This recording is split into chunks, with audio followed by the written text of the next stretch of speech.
capital gain 1, capital gain 1. Hello everyone, we shall be starting with capital gains today, a very important head of income. हम लोग चीज़ों को आज के first class में काफ़ी बार रिपीट भी करने वाले हैं। इस क्लास में फर्स्ट क्लास में मैं काफ़ी बार चीज़ों को रिपीट करता हूँ और मैं बोलता हूँ बड़े ध्यान से सुनिएगा ताकि कॉन्सेप्ट्स और बेस जो है शुरू से स्ट्रांग हो जाए और आपको पूरा चैप्टर लर्न हो जाए। ठीक है ना? तो चीज़ काफ़ी बार रिपीट होगा। डोंट गेट ऑफेंडेड कि सर एक ही चीज क्यों बार बार रिपीट कर रहे हैं। द इंपॉर्टेंट पॉइंट इज आपके दिमाग में ये अच्छे से बैठ जाए। पहला क्लास कैपिटल गेन्स का है, कॉन्सेप्ट स्ट्रांग हो जाए, बेस स्ट्रांग हो जाए। ठीक है, स्टार्ट करते capital gains. Good morning everyone. We shall be starting with capital gains today and I request all of you please come to page 5.1. Please come to page 5.1 where we shall be starting with capital gains. देखिए, जिसको आप लोग accounts में profit on sale of investments या profit on sale of fixed assets बोलते हैं, tax में हमने उसको नाम दिया है कैपिटल गेन्स। आई रिपीट, जिसको आप लोग अकाउंट्स में profit on sale of investments या profit on sale of fixed assets बोलते हैं, टैक्स में हमने उसको नाम दिया है capital gains. So capital gains practically speaking is nothing but profit on sale of fixed assets or profit on sale of investments. Let's start with the discussion. Whenever I say capital gains, आप सोचिएगा tax में इसको capital gains बोलते हैं और accounts में इसको बोलते हैं profit on sale of investments या profit on sale of fixed assets, जिसको कि आप लोग पीएल अकाउंट में दिखाते हैं। कैपिटल गेन का चार्जेबिलिटी सेक्शन है section 45(1). I repeat, capital gains का चार्जेबिलिटी सेक्शन है सेक्शन 45(1). सेक्शन 45(1) के हिसाब से कैपिटल गेन्स अराइज होता है on transfer of capital asset. Yes, page 5.1 में आप लोग आ गए हैं। जब भी हम लोग कोई चैप्टर स्टार्ट करते हैं वी ऑलवेज डिस्कस चार्जेबिलिटी मतलब कौन से कंडीशंस फुलफिल होने पर इनकम उस हेड में जाएगा। अगर वो कंडीशंस फुलफिल नहीं होते तो इनकम उस हेड में नहीं जाता है। So as I start with capital gains, if I ask you what is capital gains, you will say sir capital gains is profit on sale of investments और profit on sale of fixed assets. Capital gains arise कब होता है? Capital gains arise होता है transfer of capital asset पर। Capital gains arise होता है transfer of capital asset पर। That is as per section 45(1). ठीक है, एक चीज हम लोगों को क्लियर हो चुका है, क्योंकि capital gains transfer of capital asset पे अराइज होता है, इसलिए अगर इस चैप्टर को सीखना है तो हम लोगों को दो डेफिनेशन क्लियर होने चाहिए। पहला कैपिटल एसेट क्या है और दूसरा ट्रांसफर क्या है। आई रिपीट, अगर कैपिटल गेन्स का चैप्टर हम लोगों को सीखना है तो हम लोगों को दो चीज में क्लैरिटी होना चाहिए। पहला, what is a capital asset and दूसरा, what is a transfer. Let's start with our discussion. सबसे पहले हम लोग देख रहे हैं कैपिटल एसेट्स का definition. Yes, are you people okay? अभी तक मैंने आपको दो बात बताया। कैपिटल गेन्स अकाउंटिंग लैंग्वेज में profit on sale of investments या फिक्स्ड एसेट्स है। दूसरा बात मैंने आपको बताया, कैपिटल गेन्स अराइज होता है on transfer of capital asset. Capital gains arise होता है on transfer of capital asset. इसका मतलब अगर इस चैप्टर को सीखना है तो हम लोगों को दो चीज पता होना चाहिए। पहला, कैपिटल एसेट क्या है और दूसरा, ट्रांसफर क्या है। जितने भी एसेट्स आप जानते हैं वो सारे के सारे कैपिटल एसेट्स हैं। आई रिपीट, जितने भी एसेट्स आप जानते हैं वो सारे के सारे कैपिटल एसेट्स हैं, चार को छोड़कर। कैपिटल गेन्स क्या है सर? कैपिटल गेन्स अराइज होता है ट्रांसफर ऑफ कैपिटल एसेट पर। अगर इस चैप्टर को सीखना है तो हम लोग को एक पता होना चाहिए कैपिटल एसेट का डेफिनेशन, दूसरा पता होना चाहिए ट्रांसफर का definition. Now you understand this.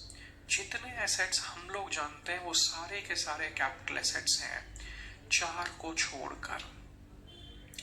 ये चार जो मैं बोलने जा रहा हूं ये कैपिटल एसेट्स नहीं है। इसका मतलब इन चारों को आप बेचोगे तो कैपिटल गेन्स नहीं होगा। इन चारों को छोड़कर आप कुछ भी बेचोगे there will be capital gains. बड़े आराम से चलना है। कैपिटल गेन्स कब अराइज होता है? सर कैपिटल गेन्स अराइज होता है ट्रांसफर ऑफ कैपिटल एसेट पर। चैप्टर को अगर सीखना है तो दो चीज पता होना चाहिए शुरू में। पहला what is a capital asset और दूसरा what is a transfer. Capital asset क्या है सर? जितने एसेट्स हम लोग जानते हैं वो सारे के सारे कैपिटल एसेट्स हैं चार को छोड़कर। ये चार एसेट कैपिटल एसेट नहीं है। इन चारों को बेचने से कैपिटल गेन नहीं होगा। बात बाकी आप किसी को भी बेचोगे there will be capital gains. I repeat, ये चार कैपिटल एसेट्स नहीं है और इन चारों को बेचने से कैपिटल गेन्स नहीं होगा। बात बाकी आप कुछ भी बेचोगे there will be capital gains. सबसे पहले है stock in trade. Stock in trade को बेचने से कैपिटल गेन्स अराइज नहीं होता है। स्टॉक इन ट्रेड जितने एसेट्स हम लोग जानते हैं वो सारे के सारे कैपिटल एसेट्स है। इन चार को छोड़कर इन चारों को बेचोगे तो कैपिटल गेन्स नहीं होगा। बाद बाकी कुछ भी बेचोगे तो कैपिटल गेन्स अराइज होगा। कौन से चार एसेट्स कैपिटल एसेट्स नहीं है? पहला stock in trade. Stock in trade is not a capital asset क्योंकि स्टॉक इन ट्रेड को बेचने से इनकम कैपिटल गेन्स में नहीं बिजनेस प्रोफेशन में जाएगा। I repeat, stock in trade is not a capital asset because stock in trade को बेचने से इनकम कैपिटल गेन्स में नहीं, इनकम मेरे साथ लिखेंगे बिजनेस प्रोफेशन में जाएगा।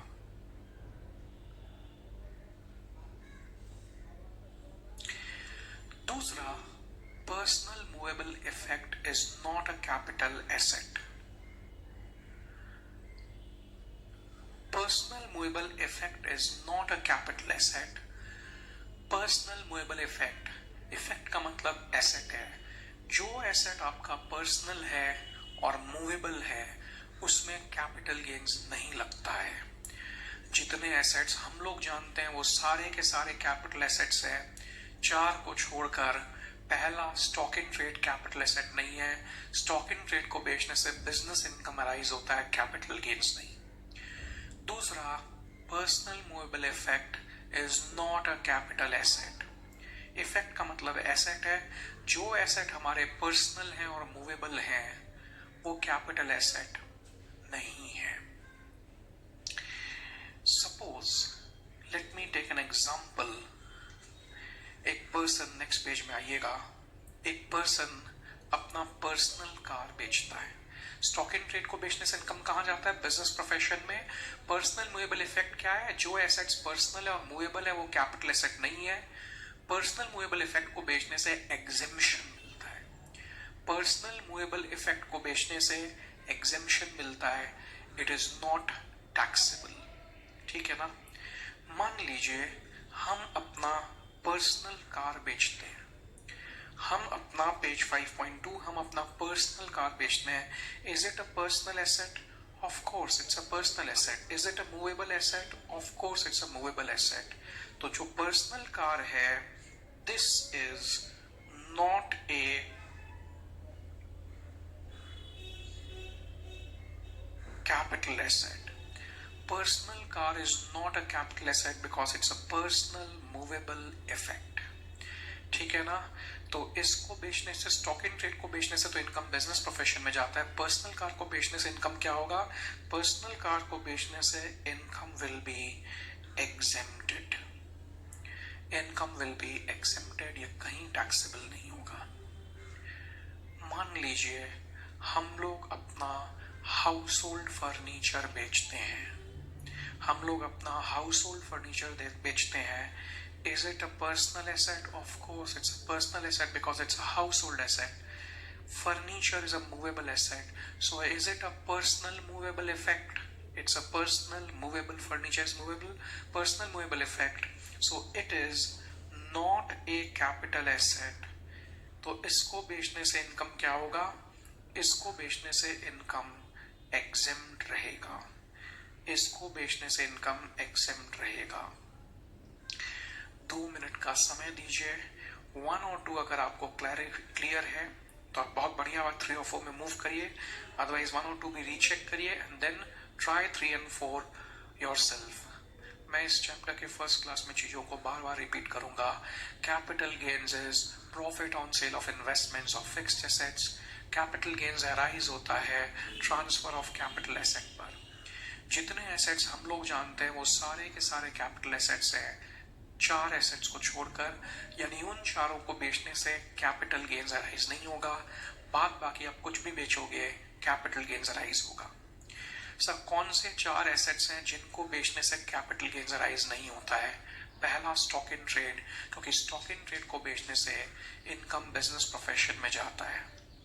दूसरा पर्सनल मूवेबल इफेक्ट, जो एसेट पर्सनल है और मूवेबल है उसको बेचने से भी कैपिटल गेन्स अराइज नहीं होगा। जो पर्सनल है और मूवेबल है उसको बेचने से भी कैपिटल गेन्स अराइज नहीं होगा, इट वुड बी एक्सेप्टेड। एक बार 5.1 आपको स्टडी करना है तो आप स्टडी कर लें, उसके बाद 3 and 4 definitely you will check.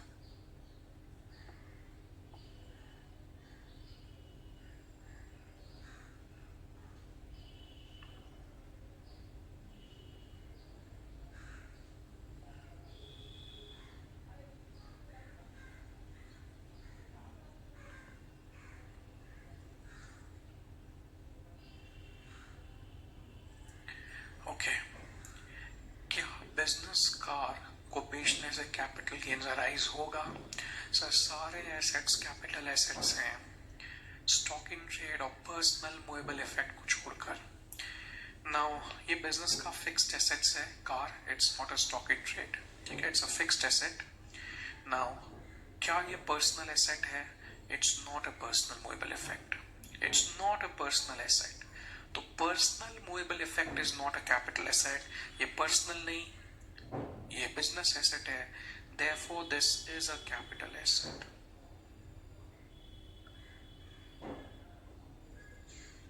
ये पर्सनल एसेट नहीं है, ये बिजनेस एसेट है, therefore it is a capital asset. So this will be taxable under the head capital gains. Personal building, personal building, is it a movable asset? It's not a movable asset, it's a personal asset but not a movable asset. मैंने आपको क्या बोला? जो asset personal है और movable है उसमें capital gains arise नहीं होगा। जो एसेट पर्सनल है और मूवेबल है उसमें कैपिटल गेन्स अराइज नहीं होगा। इसमें क्यों अराइज हो रहा है capital gains? Because this is not a personal asset, it's a business asset. इसमें क्यों अराइज हो रहा है? Because this is not a movable property, this is an immovable property. So again this is a capital asset and chargeable to tax under capital gains. This is a personal asset, capital asset, and therefore chargeable to tax under the head capital gains. कौन सा asset capital asset नहीं है? जो personal भी है और movable भी है उसमें कैपिटल गेन्स राइज नहीं होता है। इसमें इसलिए हो रहा है क्योंकि ये बिजनेस एसेट है, इसमें इसलिए राइज हो रहा है क्योंकि ये इमूवेबल प्रॉपर्टी है। डिस्कशन को आगे बढ़ाना पसंद कर रहा हूं। हम लोगों को क्लैरिटी है कि पर्सनल मूवेबल इफेक्ट एग्जेम्प्ट है। अब मेरे बात को समझिएगा, ऐसे 2 एसेट हैं जो पर्सनल भी होते हैं, मूवेबल भी होते हैं और उसमें ह्यूज अमाउंट ऑफ प्रॉफिट्स होता है। There are at least 2 assets which are personal as well as movable, लेकिन उसमें ह्यूज अमाउंट ऑफ प्रॉफिट होता है। पहला है आपका jewellery. I am sure you agree with me, jewellery is a personal movable asset and there's a huge amount of profits. Another is artistic work. Rich aristocrat people often have various types of paintings and artistic work which are actually very valuable. Government ने देखा कि मैंने बोल तो दिया कि personal movable assets capital asset नहीं है, एग्जेम्प्ट है। लेकिन कम से कम दो एसेट हैं, ज्वेलरी एंड आर्टिस्टिक वर्क, जिसमें ह्यूज अमाउंट ऑफ प्रॉफिट्स होता है। ज्वेलरी एंड आर्टिस्टिक वर्क में huge amount of capital gains of profits होता है। Why to lose tax over there? Why to lose tax over there? तो government ने कहा jewellery and artistic work, government ने कहा ज्वेलरी एंड आर्टिस्टिक वर्क जा तो कैपिटल एसेट है। ज्वेलरी एंड आर्टिस्टिक वर्क जा तो कैपिटल एसेट है। ध्यान रहेगा आप लोगों को, stock in trade capital asset नहीं है, उसको बेचने से बिजनेस इनकम होता है। जो एसेट पर्सनल और मूवेबल है वो भी कैपिटल एसेट नहीं है, उसको बेचने से एग्जेम्पशन है। But then there is an exception कि jewellery and artistic work are capital assets. Agricultural land in rural India is not a capital asset. I'll come to it very soon. And notified bonds by central government is not a capital assets. Notified bonds में एक है gold monetization, मैं detail में समझाऊंगा, don't worry about it. एक है gold monetisation scheme, वो capital asset नहीं है। एक है गोल्ड मोनेटाइजेशन, वो कैपिटल एसेट नहीं है। तो stock in trade capital asset नहीं है, पर्सनल मूवेबल इफेक्ट नहीं है। Agriculture land in rural India gold monetisation capital asset नहीं है। कौन सा एसेट कैपिटल एसेट नहीं है? Sir stock in trade. जो एसेट पर्सनल भी हो मूवेबल भी हो, यानी personal movable effect. Agricultural land in rural India and gold monetisation. Gold monetisation क्या है मैं आपको समझाऊंगा, तो ध्यान में रखिएगा। वो आलतू फालतू मेल आते हैं ना, spam mails, spam is not a capital asset. spam is not capital asset. capital gains कब arise होता है? ट्रांसफर ऑफ कैपिटल एसेट्स पर। और जितने एसेट्स हम लोग जानते हैं वो सारे के सारे कैपिटल एसेट्स हैं, with an exception that spam is not a capital asset. stock in trade, personal movable effect, agriculture land in rural India, gold monetization, spam is not a capital asset. तो spam को बेचने से capital gain arise नहीं होगा, बाद बाकी कुछ भी बेचो कैपिटल गेन अराइज होगा। But there is an exception, jewellery and artistic work जा तो कैपिटल एसेट है। स्पैम कैपिटल एसेट नहीं है, लेकिन ज्वेलरी एंड आर्टिस्टिक वर्क जा तो कैपिटल एसेट है। 2 मिनट का समय देना पड़ेगा। चार्जेबिलिटी सेक्शन रीड करिए, इस टेबल को रीड करिए। I have not explain you these 2 points and I will be taking this very soon. Please proceed ahead. Take 2 minutes time, chargeability section is table ko, and even the next page, the table or the chart, please ensure that things are clear to whatever we have discussed. Take your time.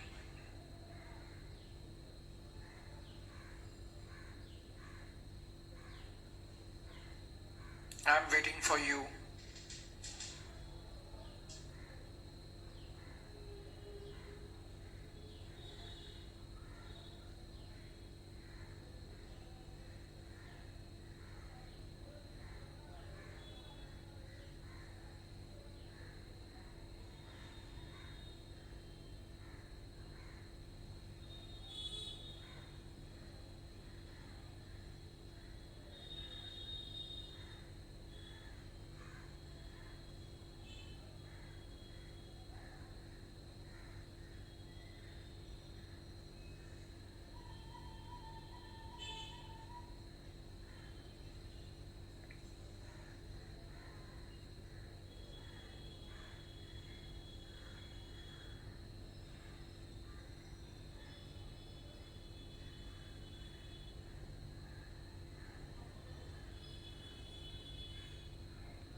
So I think I've given you sufficient time now.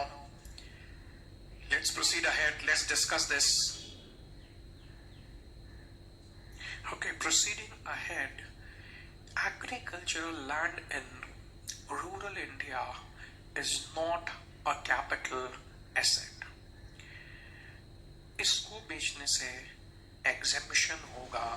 The first thing we need to understand.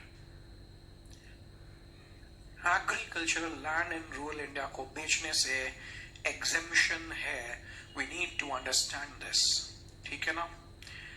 अगर agricultural land US में या UK में है वो taxable होगा because it is not in India. Agricultural land अगर कोलकाता में है, मुंबई में है और आप उसको बेचते हैं तो भी capital gains arise होगा because it is in urban India, not in rural India. We need to be clear, agricultural land में capital gains arise नहीं होता है जब वो रूरल इंडिया में हो. अगर अर्बन इंडिया में है या इंडिया के बाहर है then it is definitely taxable under capital gains. The basic intent is village में जो हमारे फार्मर्स हैं गवर्नमेंट उनसे कैपिटल गेन्स टैक्स नहीं लेना चाहता है. I am sure you will remember spam is not a capital asset. Stock in trade को बेचने से बिजनेस इनकम है जबकि personal movable effect, agriculture, land in India, gold monetization are completely except. I am also clear that you have a very clear concept कि spam capital asset नहीं है लेकिन jewellery and artistic work जादू capital asset है. यहाँ पे archaeological collection, drawing, painting, sculpture, work of art को मैंने शॉर्ट में, ड्राइंग है, पेंटिंग है, सबको शॉर्ट में आर्टिस्टिक वर्क एक ही नाम दे दिया है. सो agriculture land in rural India is not a capital asset. मेरा आप लोगों से रिक्वेस्ट है पेज 5.2 में 5, 6, 7, 8 हम लोग फर्स्ट 4 किए थे. Next 4 you are going to complete. आपके कंप्लीशन करने के बाद ही मैं यहां पर सॉल्यूशन शो करूंगा. So I am waiting for you.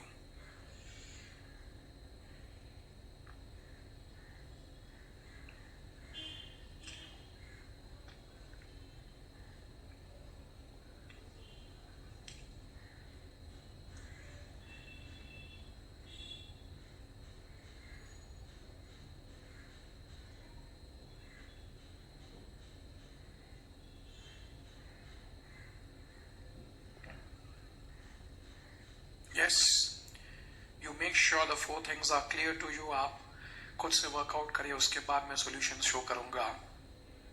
So jewellery and artistic work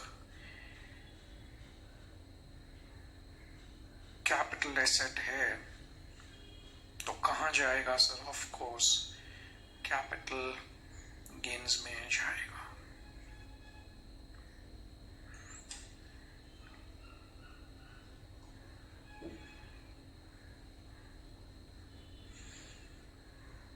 This is also a capital asset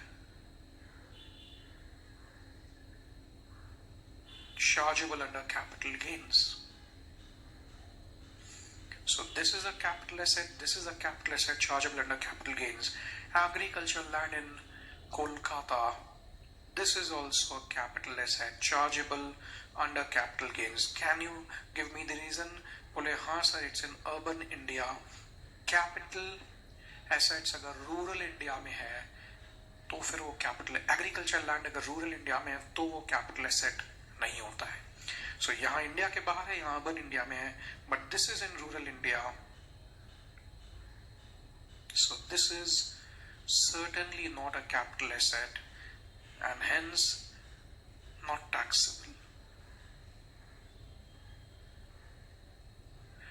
This is certainly not a capital asset and hence not taxable.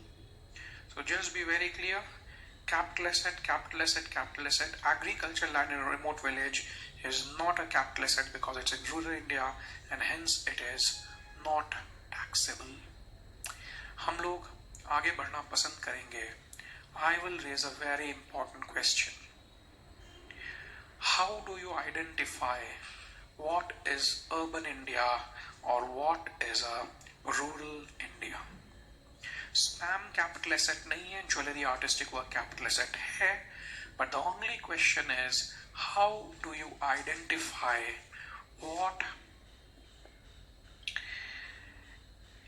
how do you identify what is urban India and what is rural India? Government has classified कि urban India वो होगा जो municipality के jurisdiction में fall करता है and उसका population at least 10,000 होना चाहिए. अगर किसी जगह का पॉपुलेशन 8,000 है तो वो रूरल एरिया बन जाएगा. Please understand, agriculture land in urban India is a capital asset, agricultural land in rural India is not a capital asset. वहाँ exemption है rural India में. How do you understand what is an urban India and what is a rural India? So government बोल रहा है जहाँ का population urban India मतलब कम से कम population 10,000 तो definitely होना चाहिए. अगर population 8,000 है तो it becomes a rural India. Population अगर 10,000 या 1,00,000 से ज्यादा है, पॉपुलेशन अगर 10,000 से ज्यादा और 1,00,000 के बीच में है, तब फिर सिटी से 2 किलोमीटर अर्बन इंडिया है. सिटी अर्बन इंडिया, सिटी से 2 kilometre urban India. I will explain you this. Population अगर 1 से 10 है तो सिटी के अलावा 6 किलोमीटर अर्बन इंडिया है. 10 लाख से ज्यादा है तो 8 किलोमीटर अर्बन इंडिया है. Let us take an example. Mumbai का पॉपुलेशन 10 लाख से ज्यादा है. क्योंकि मुंबई का पॉपुलेशन 10 लाख से ज्यादा है, Mumbai is urban India. Mumbai से 8 किलोमीटर और अर्बन इंडिया गिना जाएगा. सपोज किसी सिटी का पॉपुलेशन, से फॉर एग्जांपल कोलकाता, यहां का पॉपुलेशन 10 लाख से ज्यादा है, तो फिर अर्बन इंडिया होगा Kolkata plus 8 kilometre there from. So how do you understand what's rural India, what's urban India? Government says कि रूरल इंडिया मतलब जहां पॉपुलेशन 10,000 से कम है, 10,000 और more it's urban India. But जहां पॉपुलेशन 10,000 से 1,00,000 के बीच में, city plus 2 kilometre urban India. Population 1,00,000 से 10,00,000 के बीच में सिटी अर्बन इंडिया है, वहां से 6 किलोमीटर अर्बन इंडिया, उसके बाहर रूरल इंडिया. बड़े शहरों में सब जगह पॉपुलेशन 10 लाख से ज्यादा है तो वो भी अर्बन इंडिया, वहां से 8 किलोमीटर भी अर्बन इंडिया है. So what I am telling you is extremely significant. ठीक है ना? Suppose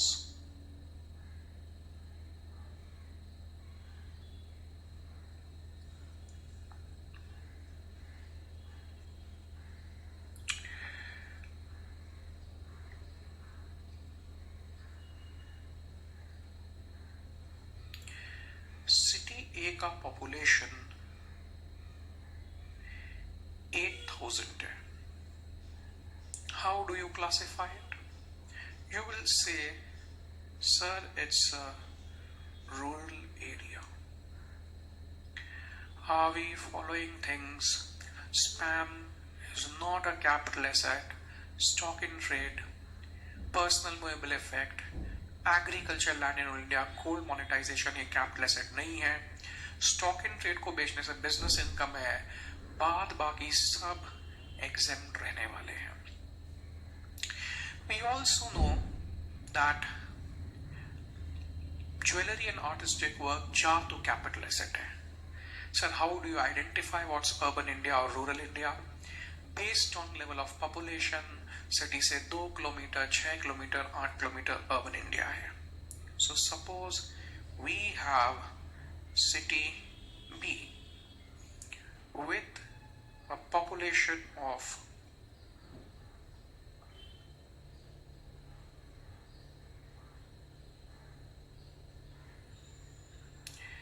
80,000 persons.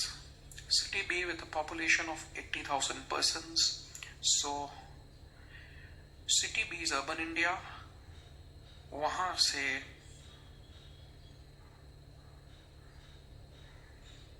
दो किलोमीटर अर्बन इंडिया, उसके बाहर rural India. City B is urban India, वहां से 2 किलोमीटर अर्बन इंडिया और उसके बाहर रूरल इंडिया.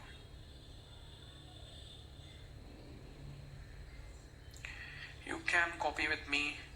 ठीक है ना? एक नजर प्रोविजन पे भी रखिएगा. सिटी सी का पॉपुलेशन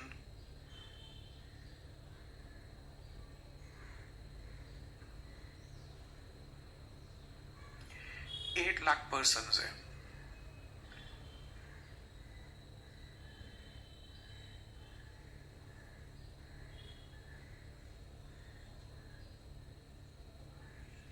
सिटी से 6 किलोमीटर तक अर्बन इंडिया, फिर rural India. This is how it works, this is how it works. तो based on level of population city से 2 kilometre, 6 kilometre, 8 kilometre urban India है।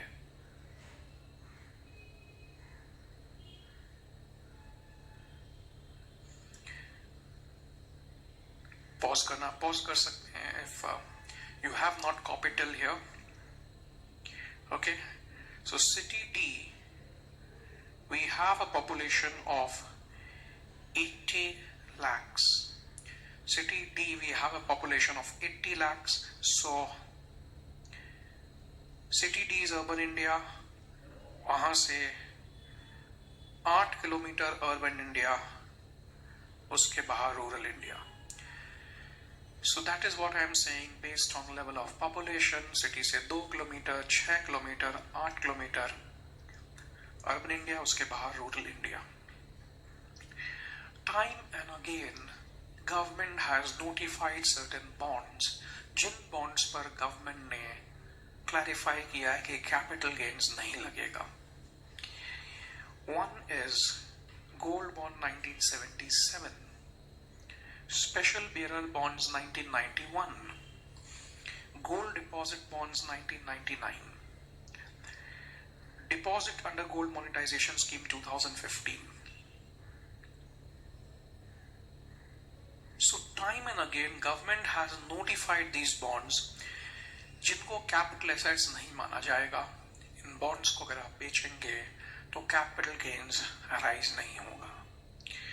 Now you need to understand 1980, 1991 and 1999 bonds actually have been redeemed. They do not exist in real life. These three bonds exist only on paper. ये आज के दिन in reality आपके law में है, but otherwise exist नहीं करते हैं। तो हम लोग क्या है, नाम सिक के लिए तो इसको देख लेते हैं, बट अदरवाइज इसका कोई रेलिवेंस नहीं है। Just because written in the act I have given you, because these bonds have been redeemed, ये खत्म हो चुके हैं। आज के दिन सिर्फ गोल्ड मोनेटाइजेशन बॉन्ड 2015 एग्जिस्ट करता है। गोल्ड मोनेटाइजेशन बॉन्ड्स क्या है, आप गोल्ड देते हैं गवर्नमेंट को और गोल्ड के बदले में गवर्नमेंट गोल्ड डिपॉजिट सर्टिफिकेट या गोल्ड बॉन्ड्स देता है। तो गोल्ड मोनेटाइजेशन रुपया दे के आप बॉन्ड्स नहीं खरीद रहे, आप गोल्ड देते हैं गवर्नमेंट को, बदले में गवर्नमेंट आपको बॉन्ड्स देता है। तो 4 एसेट्स को बेचने से कैपिटल गेन्स अराइज नहीं होता है। कौन से 4 एसेट्स कैपिटल एसेट्स नहीं है और इनको बेचने से कैपिटल गेन्स अराइज नहीं होगा? Spam, spam is not a capital asset.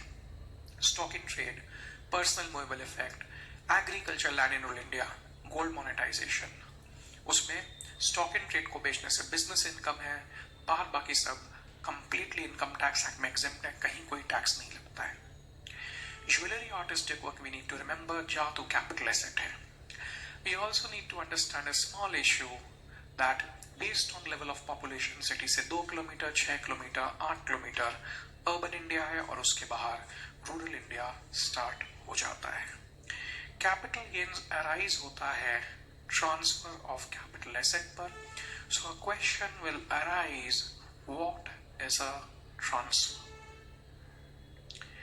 Yes, are you people okay? 1 minute लगेगा, सेल्फ चेक करिए क्या पेज 5.1 लर्न है, क्या ये सब में क्लैरिटी है। हम लोग ज्यादा नहीं, 1 मिनट के बाद ट्रांसफर का डेफिनेशन कंटिन्यू करके आगे बढ़ेंगे।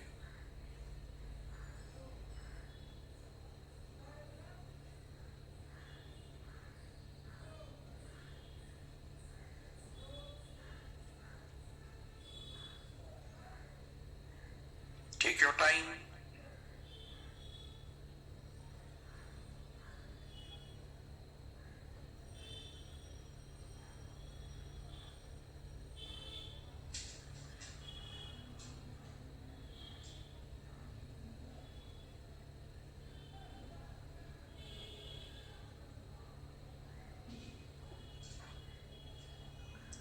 So I think I've given you sufficient time now. Let's proceed ahead. Let's discuss this. Okay, so capital gains arise होता है transfer of capital asset पर. Transfer is a broad term. Transfer is a broad term जिसमें sale के अलावा barter, exchange, everything gets covered. Transfer is a broad term जिसमें sale, exchange, barter, जितने प्रकार के भी ट्रांजैक्शंस है कवर्ड है. किसी प्रकार से भी अगर ओनरशिप हमारा चेंज हो जाता है तो that is a transfer. I repeat, किसी भी प्रकार से अगर हम लोगों का ओनरशिप चेंज हो जाता है तो हम लोग उसको ट्रांसफर बोलते हैं. सो कैपिटल गेन्स कैसे राइज हो रहा है सर? कैपिटल गेन्स राइज हो रहा है ट्रांसफर ऑफ कैपिटल एसेट पे. Transfer is a very broad term. Transfer is a very broad term जिसमें वर्चुअली वो सारे ट्रांजैक्शंस कवर हो रहे हैं जिसमें there is a change of ownership. इस डेफिनेशन में ऐसे काफी एस्पेक्ट्स हैं जो आगे जाके सेपरेट टॉपिक बनकर आते हैं. If you recall first class में सैलरीज के मैंने आपको बताया था कि salaries is divided into allowances, perquisites, retirement benefits, profit and lieu of salary. But perquisites क्या है ये आगे जाके डिटेल में सीखे थे. Profit and lieu of salary क्या है आगे जाके डिटेल में सीखे थे. Same rule exists here also. Transfer is a very broad term. You need to appreciate that. And इसके काफी aspects को आगे as a separate topic हम लोग study करेंगे. फिलहाल for understanding purposes, capital gain, transfer of capital asset पे rise होता है. ठीक है ना?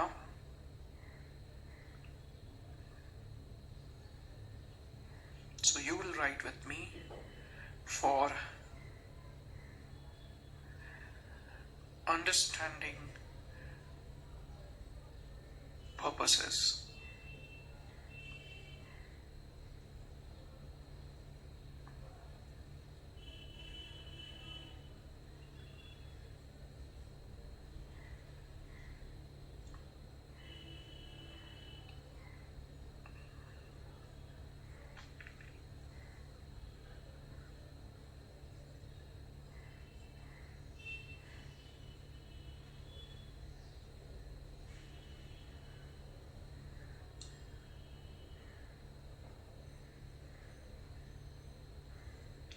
Transfer is a very broad term and virtually covers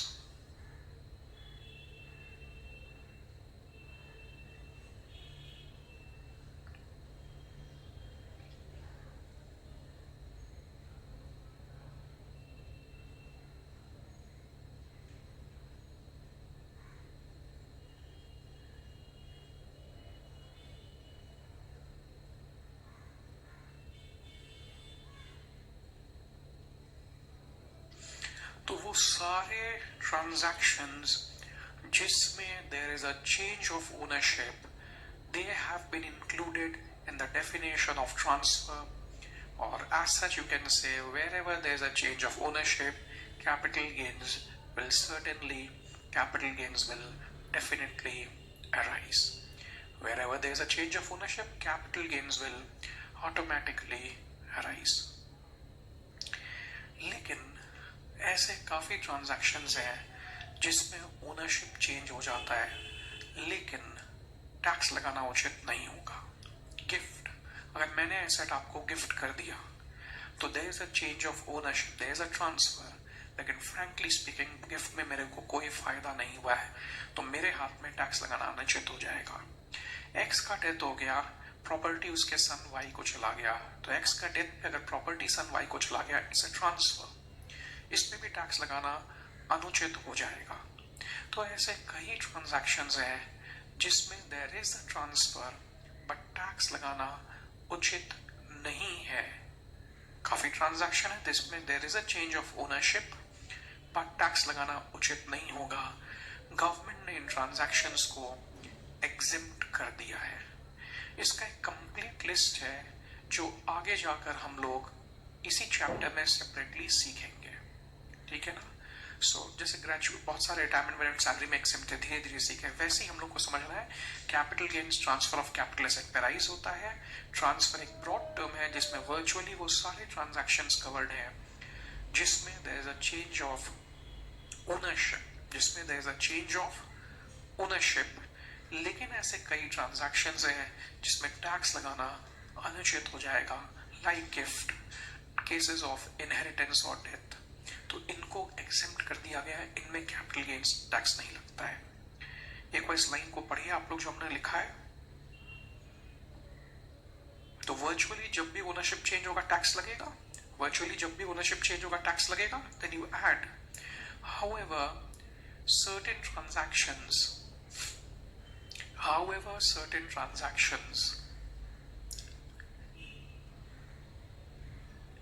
like gift and inheritance are exempted transfer. Certain transactions like gift and inheritance are exempted transfer and not chargeable to capital gains. Certain transactions like gift or inheritance are exempt transfer and not chargeable to capital gains. मैं 2 minute से बेसी नहीं ले रहा हूँ, 2 पन्ना discuss हुआ है, first class है। You make sure that the concepts are very strong. Number 1, capital gains क्या है? So profit on sale of fixed assets or profit on sale of investment is an accounting terminology. Tax में we call it capital gains. Okay, number 2, chargeability section 45(1) क्या बोलता है? Chargeability section 45(1) बोलता है कि capital gains arise होता है transfer of capital assets पर। नंबर 3, जितने एसेट्स हम लोग जानते हैं वो सारे कैपिटल एसेट्स हैं स्पैम को छोड़कर।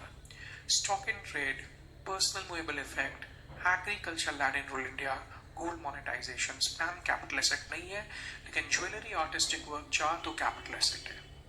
स्टॉक इन ट्रेड को बेचने से बिजनेस इनकम होगा, जबकि personal movable effect, agriculture land in rural India, gold monetisation except है।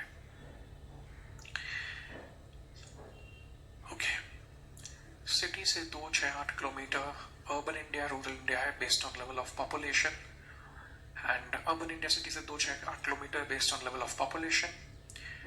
एंड ट्रांसफर क्या है?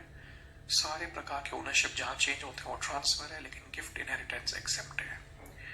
फिर से रिकमेंड करूंगा, जस्ट 1 मिनट सेल्फ चेक करिए, I am waiting for you.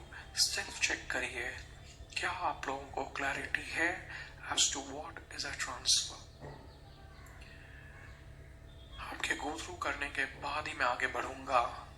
1 minute self check कर लिए, this will benefit you a lot.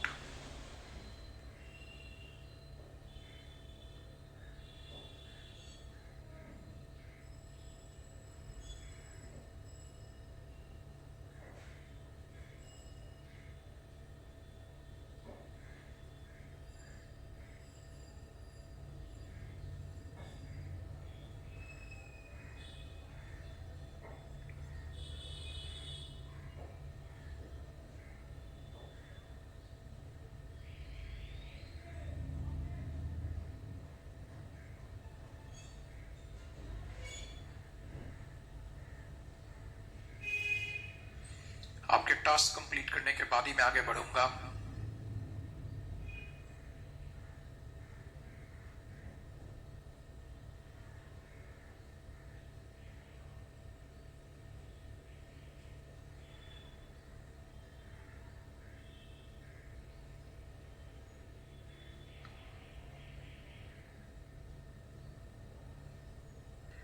Let's proceed ahead. Let's discuss this. Okay, so please come to page 5.3. I've given you sufficient time. Please come to page 5.3, जहां पर आप सीखेंगे कि हम लोगों ने कैपिटल एसेट्स को डिवाइड कर दिया है into short term and long term. Yes, there are 2 types of capital assets. Page 5.3 में आइएगा। There are 2 types of capital assets. One is a short-term capital asset. Another is a long-term capital asset. Sir, ये short-term capital asset और long-term capital asset का concept क्या है?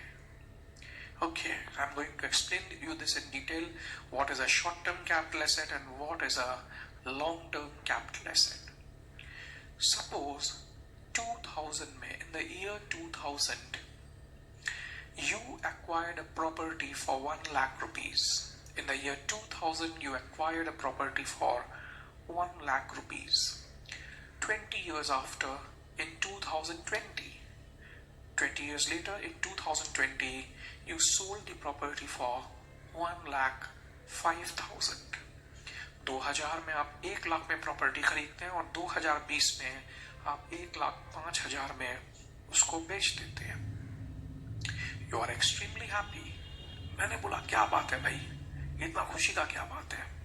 बोले नहीं sir, 2000 में, ईयर 2000 में 1 लाख का प्रॉपर्टी खरीदे थे, 2020 में उसको 1,05,000 में बेच दिए. There's a 5,000 profit.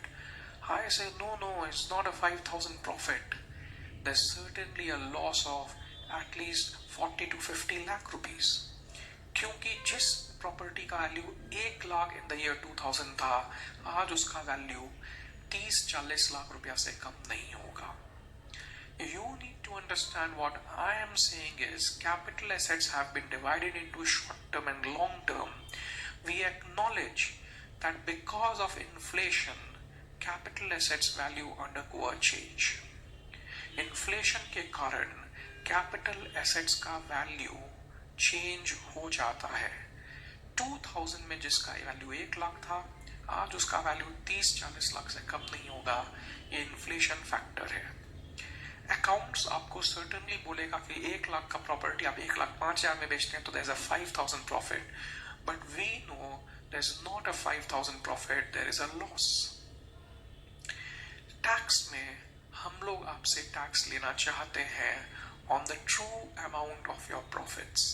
टैक्स में हम लोग आपसे टैक्स लेना चाहते हैं. सब्जेक्ट में इनकम टैक्स में गवर्नमेंट आपसे टैक्स लेना चाहता है on true amount of profits. तो गवर्नमेंट बोल रहा है कैपिटल एसेट्स को डिवाइड किया जाए short term and long term. Short term मतलब रिसेंटली खरीदा हुआ एसेट और उसमें टैक्स लगेगा सेल माइनस कॉस्ट पर. शॉर्ट टर्म मतलब रिसेंटली खरीदा हुआ एसेट है और अगर आप रिसेंटली खरीदा हुआ एसेट है उसमें टैक्स कैसे लगेगा, इनकम कैसे निकालेंगे, सेल माइनस कॉस्ट पर. लॉन्ग टर्म मतलब वो एसेट जिसमें लंबा समय हो चुका है. लॉन्ग टर्म मतलब वो एसेट जिसमें लंबा समय हो चुका है, वहां पर हम लोग इन्फ्लेशन से इसको एडजस्ट कर देते हैं. वहां पर हम लोग इन्फ्लेशन से इसको एडजस्ट कर देते हैं.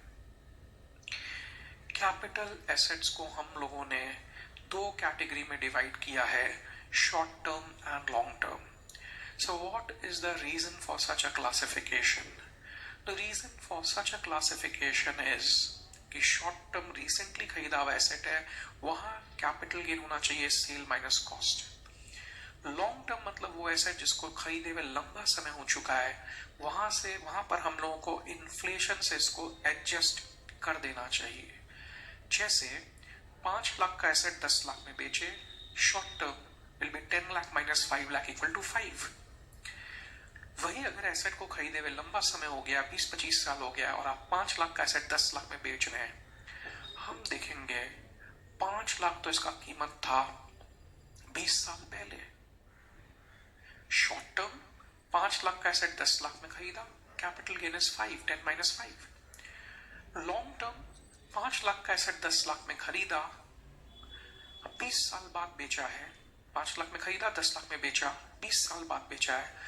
20 साल उस समय का 5 लाख, आज का 5 लाख सेम नहीं है. तो हम लोग इसको इन्फ्लेशन से एडजस्ट करेंगे, वो सिखा दूंगा मैं. बट आज अगर इसका प्रेजेंट वैल्यू 9 लाख रुपया है, 5 लाख को इन्फ्लेशन से एडजस्ट किया, आज प्रेजेंट वैल्यू 9 लाख है, तो capital gain has to be 10 minus 9 equal to 1. Capital gain has to be 10 minus 9 equal to 1. Are you people following things? Capital assets divided into short term and long term. Short term is a recently acquired asset and capital gain is 10 minus 5 equal to 5. Long term में अगर 5 का asset 10 में बेचते हैं, हम लोग देखते हैं 5 लाख तो काफी साल पहले का कीमत था, उसको इन्फ्लेशन से एडजस्ट करते हैं और आज के दिन उस 5 लाख का प्रेजेंट वैल्यू 9 लाख है सपोज, तो capital gain will be 10 minus 9 equal to 1। एक बार केवल इस चार्ट को गो थ्रू करिए, बीसी गो थ्रू करने का दरकार नहीं है। तो शॉर्ट टर्म में सेल माइनस कॉस्ट होता है, लॉन्ग टर्म में सेल में से हम लोग कॉस्ट माइनस नहीं करके इन्फ्लेशन एडजस्टेड कॉस्ट माइनस करते हैं to get the true amount of capital gain. क्योंकि 20 साल पहले का 5 लाख आज का 5 लाख सेम नहीं है, हम लोग को इन्फ्लेशन से एडजस्ट करना पड़ता है। एक बार इसको खाली गो थ्रू करिए।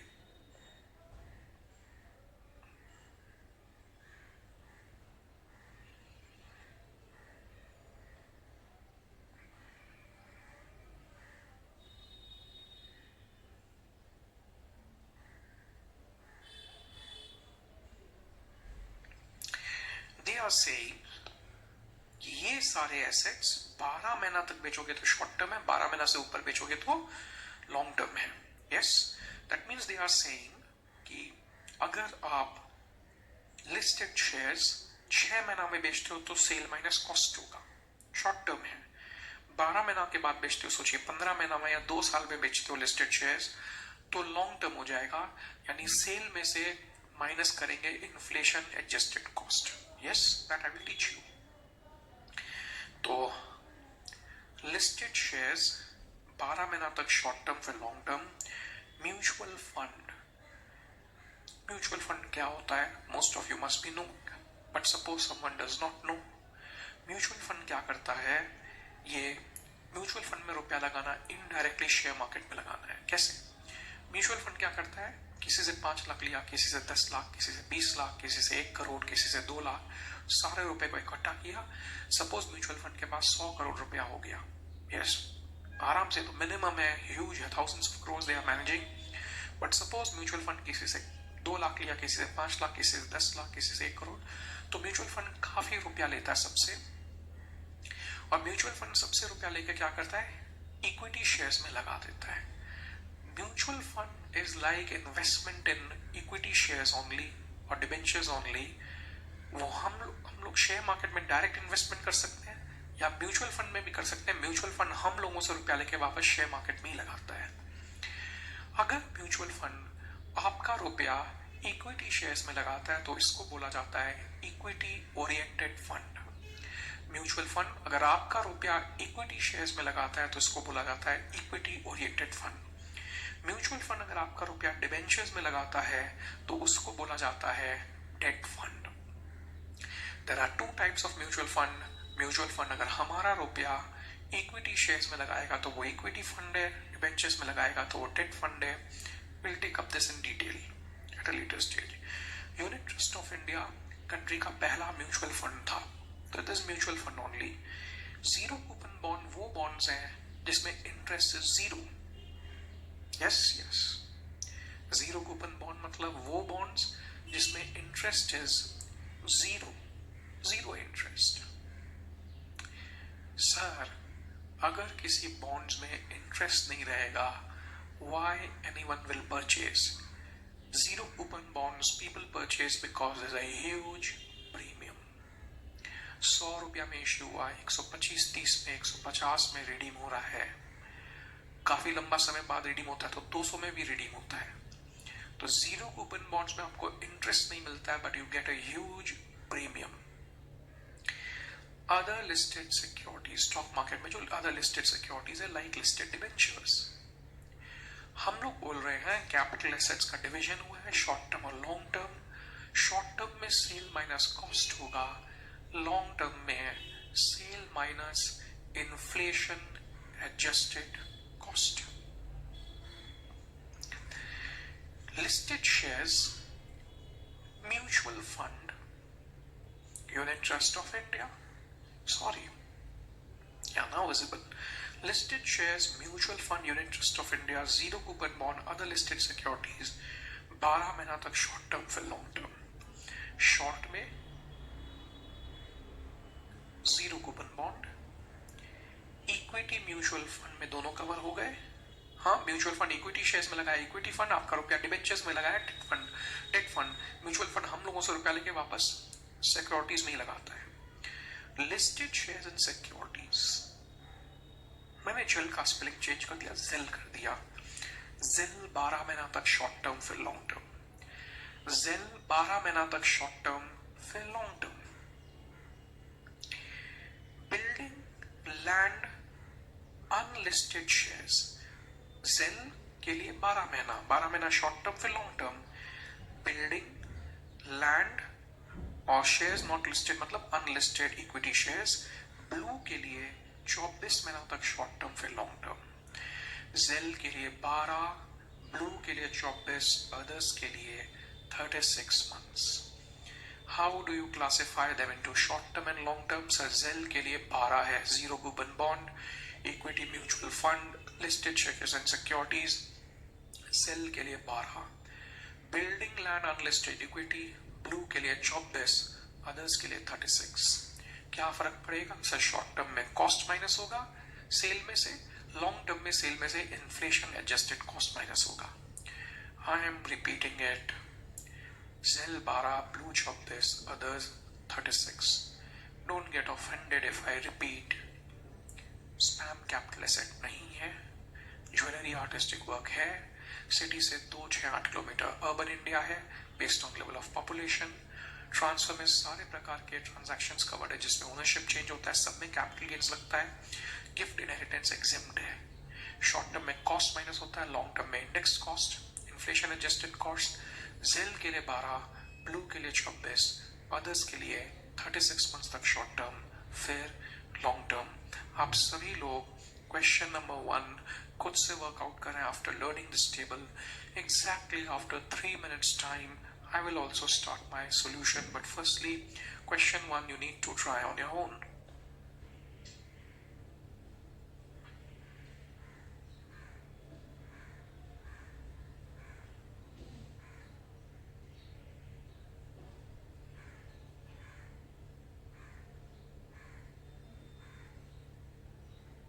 Take your time.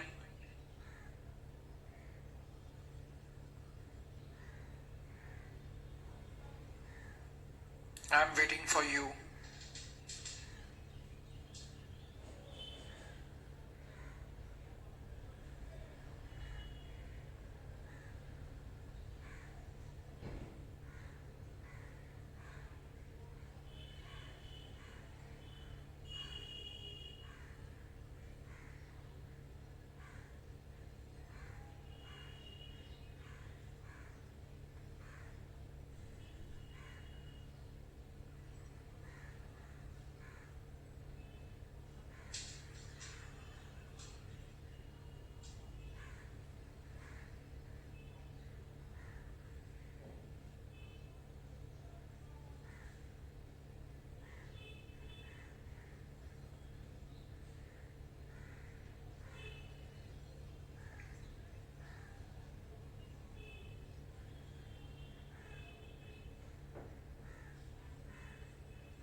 आपके टास्क कंप्लीट करने के बाद ही मैं आगे बढ़ूंगा।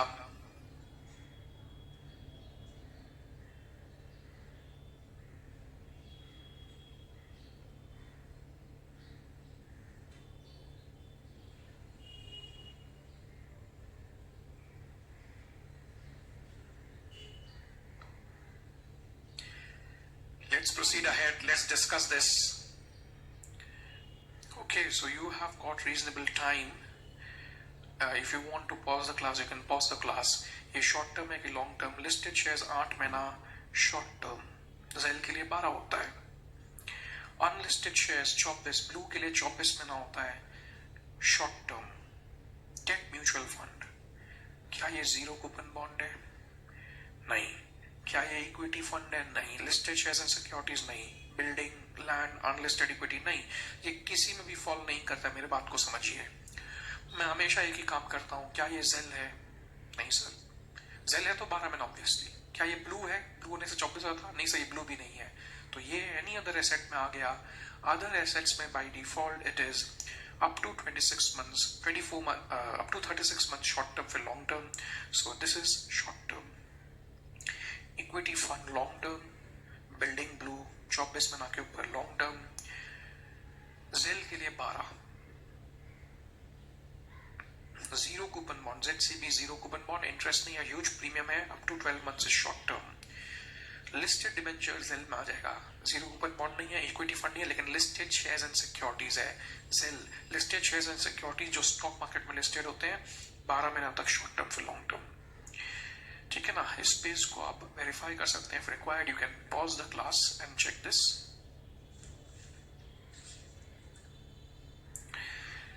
Listed shares long term.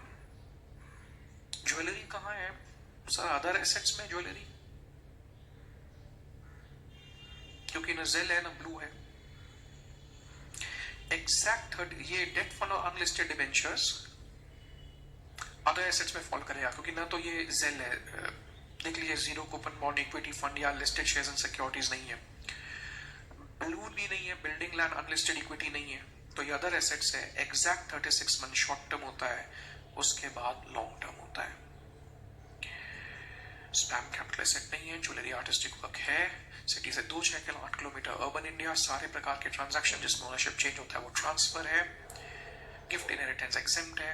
ZEL 12 महीना तक शॉर्ट टर्म, ब्लू उसके बाद लॉन्ग टर्म, ब्लू 24 महीना तक शॉर्ट टर्म फिर लॉन्ग टर्म, अदर्स के लिए 36 मंथ्स तक शॉर्ट टर्म फिर लॉन्ग टर्म. ओके, हम लोग अब इतना जब सीख चुके हैं तो ये जानना पसंद करेंगे, how do you compute capital gains. Yes, I would like to know how do you compute capital gains. एक बार इस फॉर्मेट को आप अच्छे से स्टडी करिए. फॉर्मेट के एक एक एस्पेक्ट्स को मैं समझाने वाला हूँ. You just study this format. I will be explaining you this format in great detail.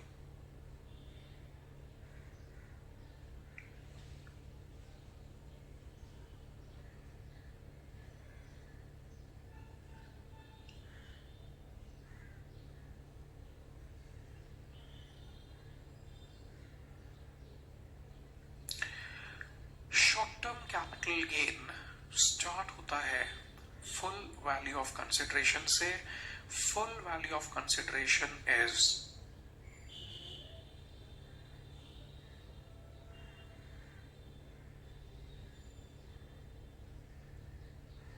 Cross sale proceeds.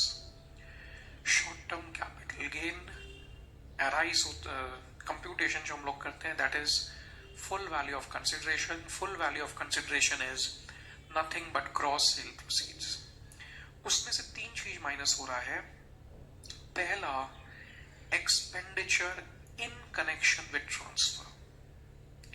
पहला expenditure in connection with transfer. दूसरा कॉस्ट ऑफ एक्विजिशन. तीसरा cost of improvement. You need to realise capital gains क्या होगा. Capital gains is a profit. Profit क्या होगा? Sale minus cost. Profit होगा sale minus cost. तो full value of consideration is gross sale proceeds. फिर क्या बोल रहा है? Expenditure incurred in connection with transfer minus होगा. हम लोग आज अगर एक बिल्डिंग बेचते हैं तो ब्रोकरेज लगता है ऑन सेल. आप कोई बिल्डिंग बेच रहे हैं, ब्रोकरेज लग रहा है ऑन सेल. लीगल एक्सपेंसेस बेचते समय आप इनकर कर रहे हैं, they are expenditure in connection with transfer. आपने बिल्डिंग 10 लाख में खरीदा, that is cost of acquisition. आपने उस पे बिल्डिंग 10 लाख में खरीदा, कॉस्ट ऑफ एक्विजिशन. उसमें और एक फ्लोर बनाया, कॉस्ट ऑफ इंप्रूवमेंट. बेचते समय आपने ब्रोकरेज इनकर किया, expenditure for transfer. Capital gains is sale minus cost.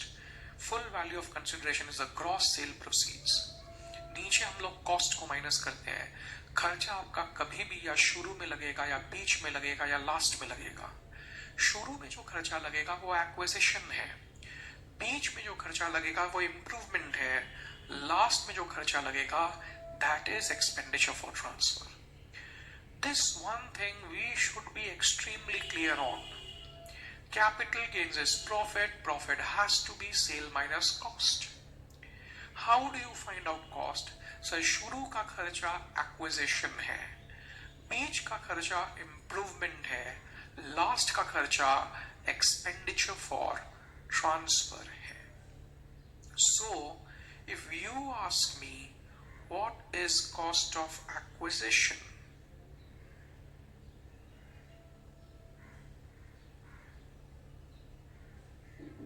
you will write with me what is cost of acquisition. So in general we have, see, total clarity, capital gains has to be sale minus cost, full value of consideration is gross sale proceeds, फिर उसमें से cost minus होता है, शुरू का खर्चा acquisition है, बीच का खर्चा improvement है, लास्ट का खर्चा expenditure for transfer है.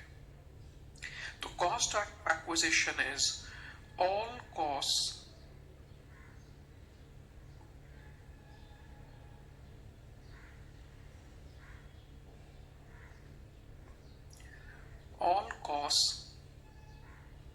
that are incurred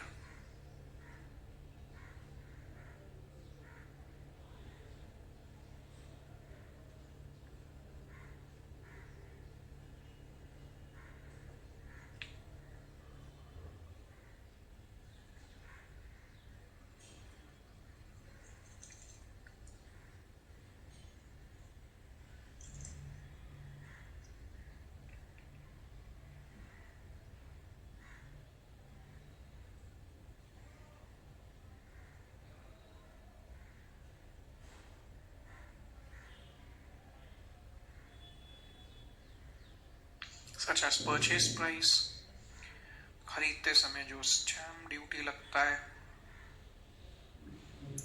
खरीदते समय अगर कोई प्रॉपर्टी का रजिस्ट्रेशन फी लगता है, खरीदते समय अगर कोई ब्रोकरेज ऑन परचेज लगता है, प्रॉपर्टी खरीदते समय आप जो खर्चा इनका करते हैं, even if there some legal cost, खरीदते समय का खर्चा कॉस्ट ऑफ एक्विजिशन है. खरीदते समय का खर्चा कॉस्ट ऑफ एक्विजिशन है. जितने भी कॉस्ट आप इनकर कर रहे हैं at the time of acquiring the asset, that is a part of cost of acquisition.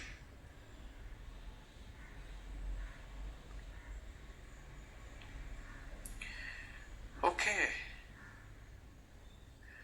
शुरू का खर्चा एक्विजिशन, बीच का खर्चा इंप्रूवमेंट, लास्ट का खर्चा एक्सपेंडिचर फॉर ट्रांसफर, ऊपर में फुल वैल्यू ऑफ कंसिडरेशन यानी कि ग्रॉस सेल प्रोसीड्स आता है कैपिटल गेन्स कैलकुलेशन में, नीचे में आपके कॉस्ट आते हैं. ठीक है ना? So cost of improvement is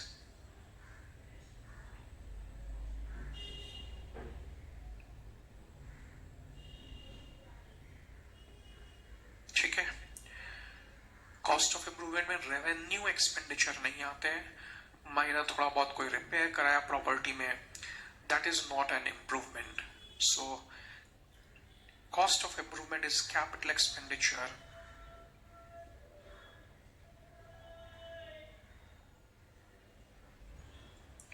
that is incurred, capital expenditure that is incurred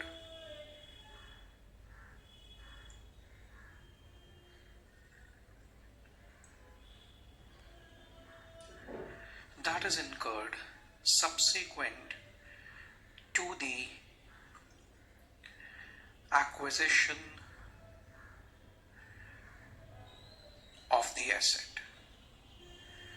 That is incurred, capital expenditure that is incurred subsequent to the acquisition of the asset, such as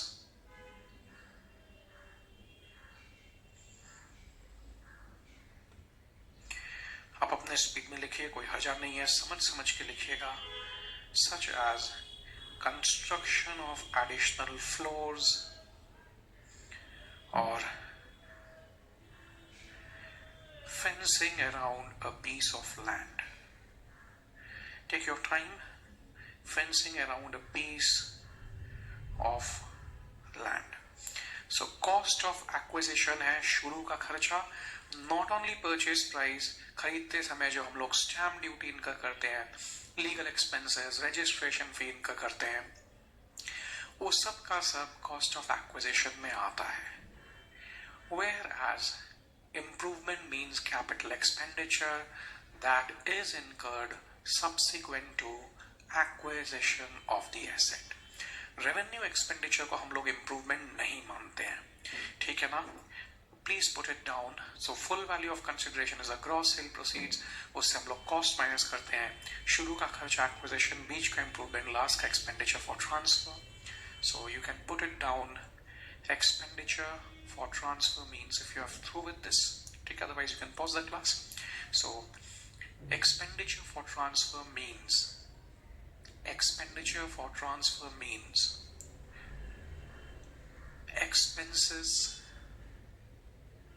that are incurred at the time of transfer. Expenditure for transfer means expenses that are incurred at the time of transfer, such as brokerage on sale.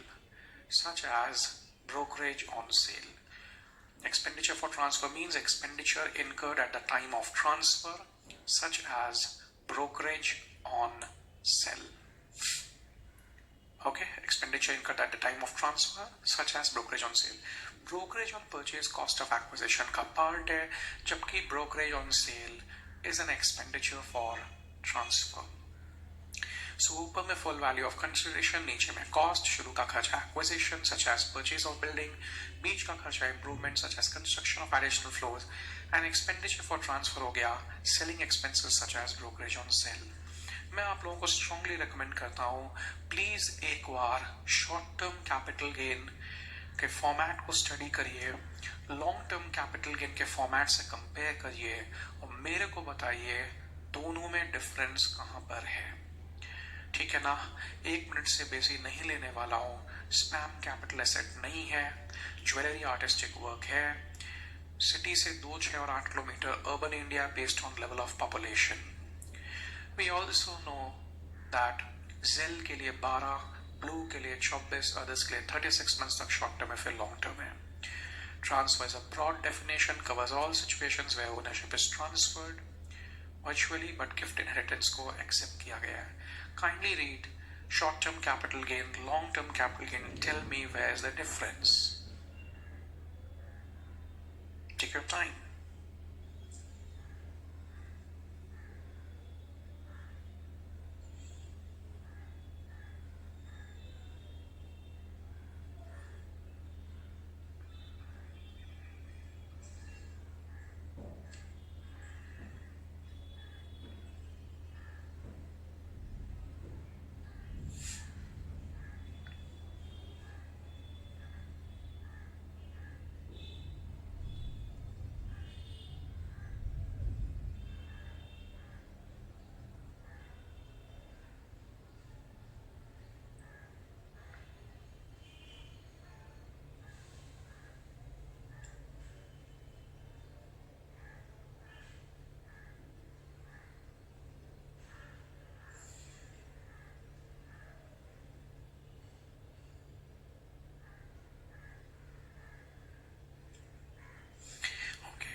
Actually check short term capital gain और long term capital gain का format एक ही है virtually, with the only exception कि long term में you are having index cost of acquisition and index cost of improvement. जो format short term capital gain का है वही format long term capital gain का है. There is actually just one difference between short term and long term. यहाँ पर भी full value of consideration आ रहा है, expenditure for transfer आ रहा है, cost of acquisition, cost of improvement है, लेकिन हकीकत में cost of acquisition और cost of improvement की जगह index cost of acquisition और index cost of improvement है. तो जो format short term gain का वही long term gain का है. Virtually format is same with the only exception कि long term में instead of having cost of acquisition and improvement, you are having index cost of acquisition, index cost of improvement. See, I'm telling you, indexed means inflation index. Index means inflation index. ये table cost inflation index का government का announce किया हुआ है. ये inflation index government का announce किया हुआ है. इसको लर्न भी मत करिएगा बिकॉज पेपर में एग्जाम पेपर में ये दिया हुआ रहता है किस साल का इंडेक्स क्या है. 2001 टू जैसा आपको पता है शॉर्ट टर्म में कॉस्ट माइनस होता है, लॉन्ग टर्म में इंडेक्स कॉस्ट माइनस होता है. Index means the inflation index, ठीक है ना, इन्फ्लेशन एडजस्टेड कॉस्ट. 2001 का इंडेक्स 100 है. 2020-21 जो हमारा करंट ईयर है उसका इंडेक्स है 301. 2001 का इंडेक्स 100 है एंड 2020-21 का इंडेक्स 301 है. Basically we want to suggest कि अगर 1-2 में कोई एसेट 10 लाख में एक्वायर किया था तो आज करीब करीब 30 लाख के आसपास उसका कीमत होगा. In general the cost has increase 3 times over last 20 years. Paper में इंडेक्स दिया हुआ रहेगा. Will be taking a sum. We are very clear. ऊपर में फुल वैल्यू ऑफ कंसिडरेशन है, नीचे में कॉस्ट है. शुरू का खर्चा एक्विजिशन, बीच का खर्चा इंप्रूवमेंट, लास्ट का खर्चा expenditure for transfer.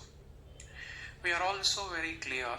Brokerage on purchase is cost of acquisition, जबकि brokerage on sell is cost expenditure for transfer. तो overall cost has increased 3 times. मान लीजिए आप 1 लाख का एसेट 10 लाख में बेचते हैं जो इस समय एक्वायर किया था तो कंसिडरेशन 10 लाख रहेगा. कॉस्ट हम लोग 1 लाख नहीं लेके करीब करीब 3 लाख 1 आ जाएगा, 3 लाख 1,000 आ जाएगा. कैपिटल गेन हो जाएगा 10 lakh minus 3 lakh 1. Are you okay? So ये इन्फ्लेशन इंडेक्स का टेबल आपको दिया हुआ रहेगा. इसके बेसिस पर आप कैपिटल गेन कंफर्टेबली निकाल सकते हैं. I am taking up one question, page 5.6 question 2. Format देखना है देख लीजिए. मैं फिर से बोलूंगा. लॉन्ग टर्म में the cost is adjusted against inflation. Over last 20 years we are seeing that the costs have increased 3 times. Please read question 2 very carefully.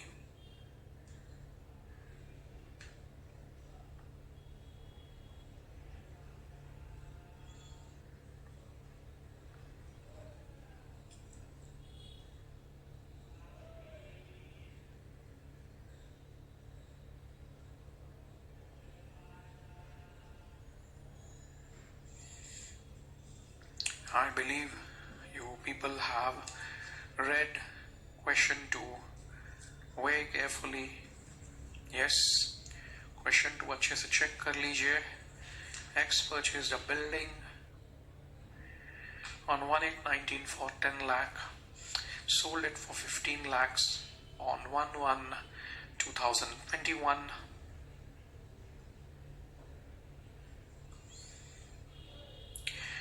Jewellery भी 1/7/2003 को हमने परचेज किया with following improvements. Jewellery was sold on 2nd February 21 for 80 lakhs. Compute capital gains.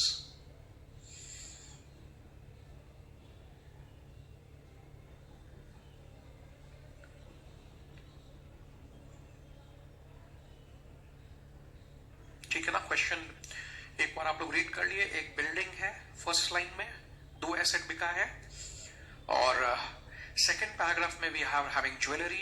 So basically you have sold 2 assets. So computation of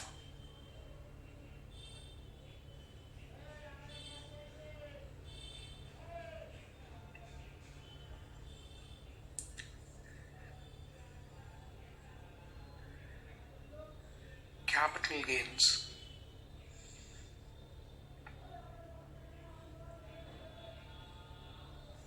Computation of capital gains of Mr. X.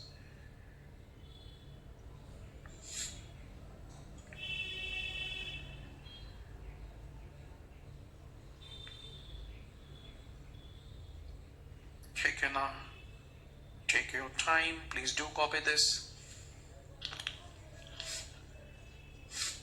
Computation of capital gains of Mr. X for assessment year 21-22, previous year 2021.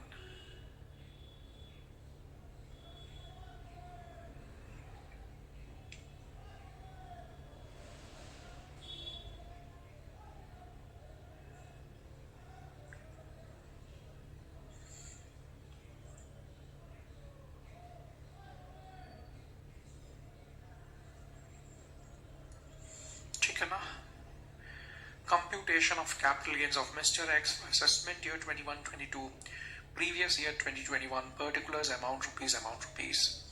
पहले हम लोग building का calculation करेंगे, building का calculation करने के बाद jewellery का करेंगे. So how do you find out capital gain? Sir, सबसे पहले हम लोग बिल्डिंग का कैपिटल गेन्स निकालने वाले हैं. सबसे पहले हम लोग बिल्डिंग का कैपिटल गेन्स निकालने वाले हैं, which is period of holding. Paper में प्लीज शॉर्ट फॉर्म यूज मत करिएगा आप. बिल्डिंग का period of holding, if you check 1/8/2019 से 1/1/2021 है. बिल्डिंग का पीरियड ऑफ होल्डिंग 1/8/2019 से 1/1/2021 है, which is your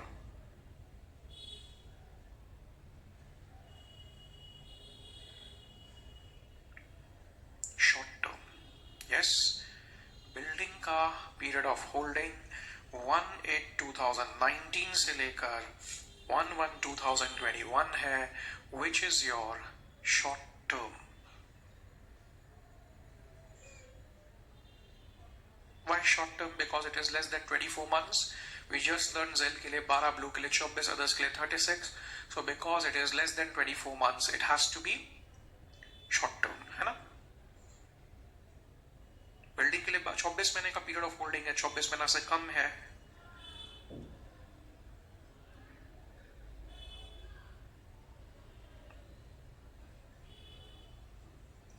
Full value of consideration should be 15 lakh rupees. Full value of consideration shall be 15 lakh rupees.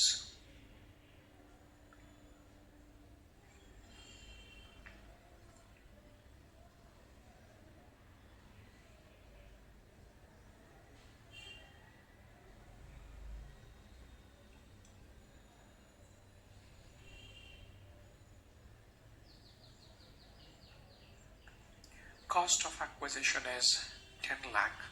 Full value of consideration is 15. Cost of acquisition is 10. So we have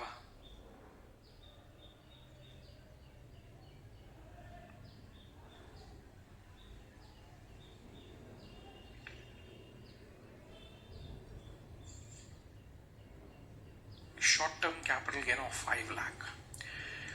So building के लिए full value of consideration is 15, cost of acquisition is 10, and therefore short-term capital gain is 5 lakh rupees. मैं request करूंगा आप jewellery का details read करिएगा. मैं request करूंगा आप ज्वेलरी का डिटेल्स रीड करिएगा.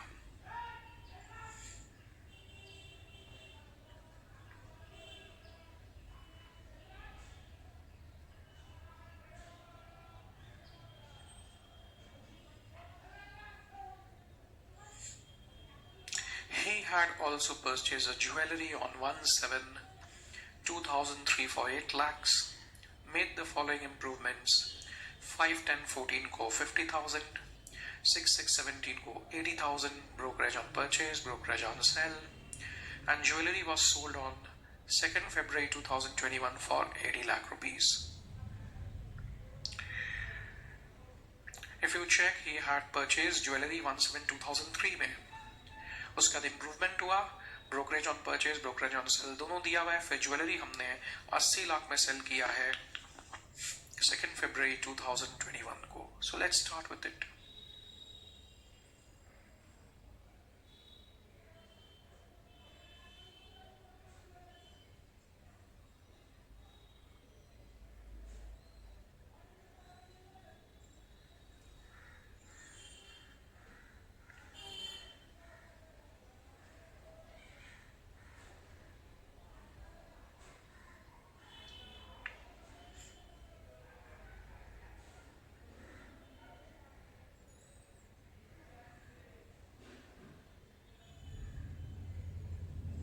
ठीक है. सो 1/7/2003 से 2nd February 2021, so it is long term, right?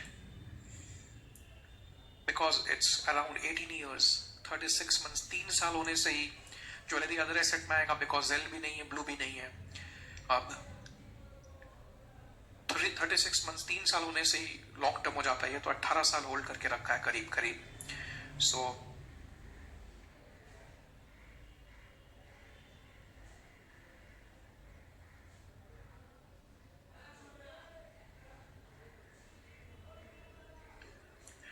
full value of consideration 80 lakhs. Full value of consideration is 80 lakh rupees, right? Okay. उसके बाद आप देखिए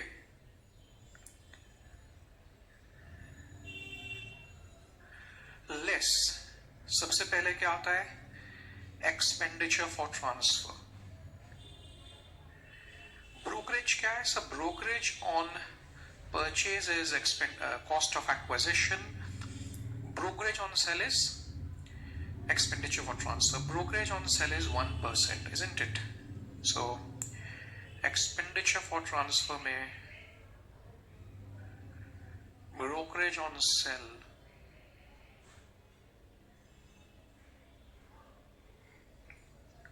so full value of consideration is 80 lakhs, expenditure for transfer, brokerage on sale is 80,000.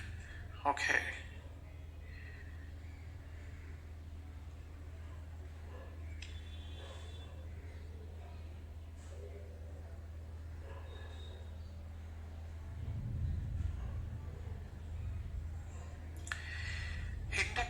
Cost of acquisition, index cost of acquisition, jewellery हमने 8 लाख में खरीदा है, brokerage on purchase 10,000 है।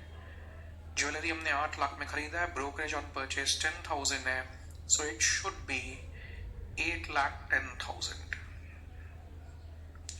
Jewellery हमने 8 लाख में खरीदा है, ब्रोकरेज ऑन परचेज 10,000 है, इट शुड बी 8,10,000।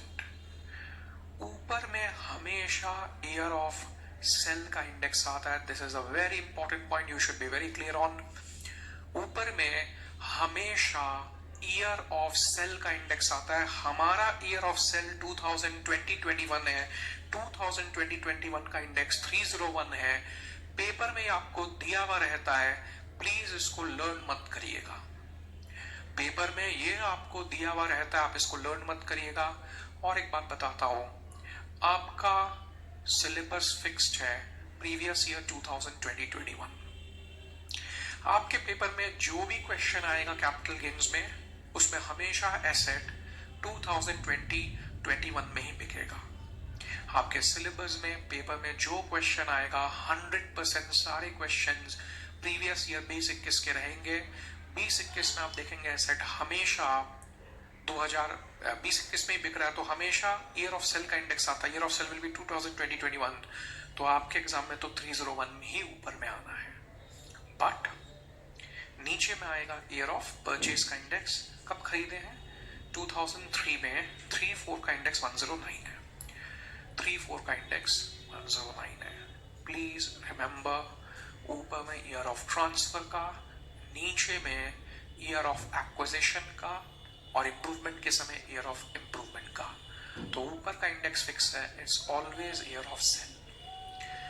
नीचे का index it would be year of acquisition oblique year of improvement. Acquisition के समय एक्विजिशन का, इंप्रूवमेंट के समय इंप्रूवमेंट का। सो 3-4 का इंडेक्स वुड बी 109।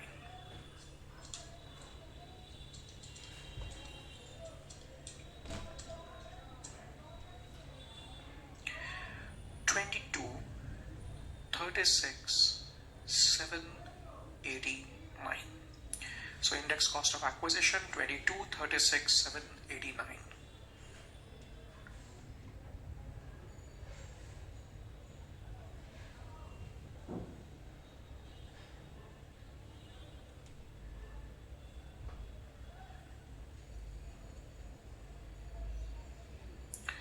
ओके, दो इम्प्रूवमेंट हुआ है, एक 2014 में दूसरा 2017 में, एक 2014 में, दूसरा 2017 में।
Okay.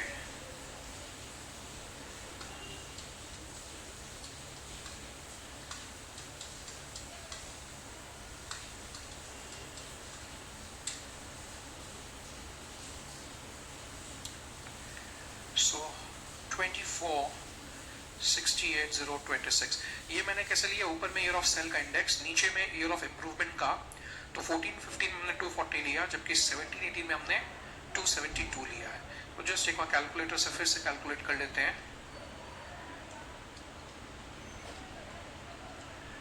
So 24,68,026 long term capital gains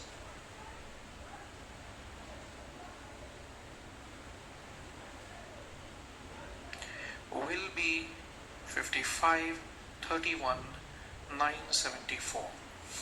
Long term capital gains would be 55,31,974, and total capital gains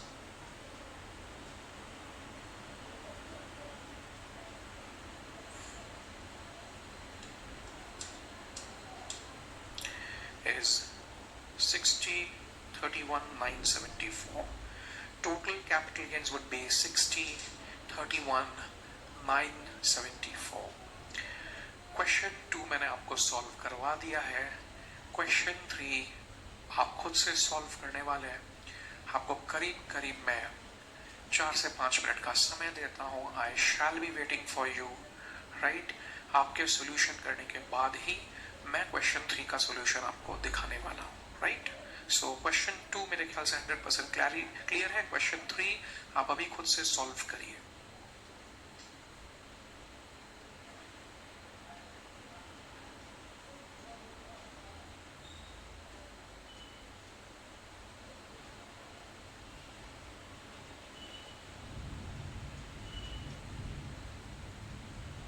Take your time.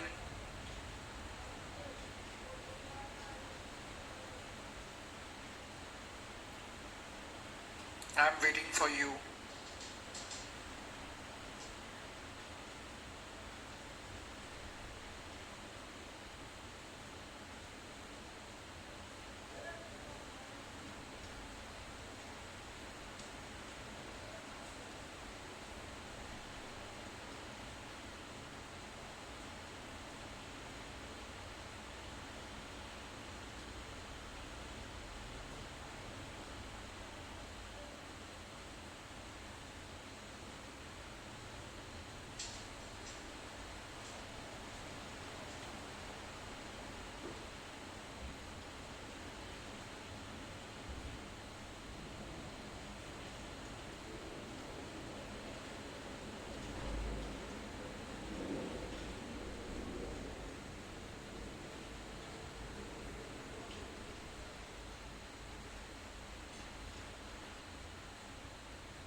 आपके टास्क कंप्लीट करने के बाद ही मैं आगे बढ़ूंगा।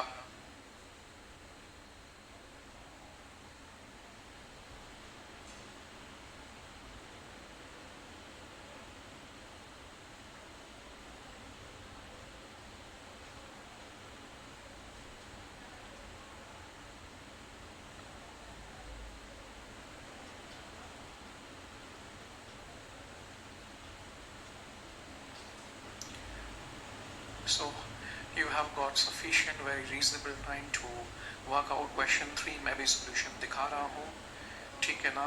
सबसे पहले आप मेरे को बताइए question 3 में period of holding क्या होगा। So your period of holding would be 1/6/2007 से लेकर 1st of March 21 and hence long term। आपका 1/6/2007 से 2020-21 this will be your period of holding, hence long term।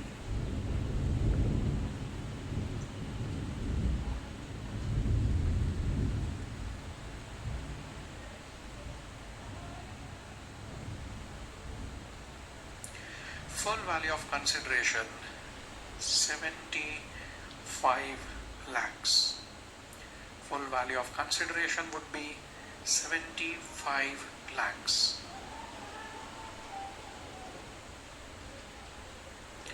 Expenditure for transfer आएगा, मैंने directly लिख दिया ब्रोकरेज ऑन सेल। आप paper में एक्सपेंडिचर फॉर ट्रांसफर करके फिर ब्रोकरेज ऑन सेल उसके अंडरलाइन करके लिखिएगा। This would be 75,000। This would be 75,000।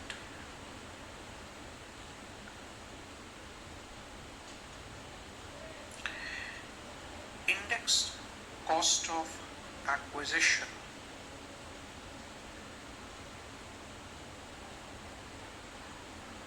ठीक है ना। This is 7 lakh into 301 and divided by 7/8 का इंडेक्स। 7/8 का इंडेक्स है 129।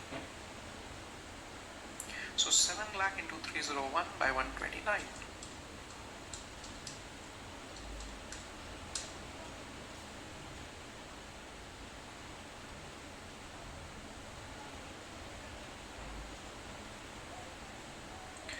Okay, so brokerage on sell is 75,000. Index cost of acquisition is 333. Now, 1% brokerage buy के समय लगा 7,07,000 होगा, right? 7,07,000 होगा, sorry, so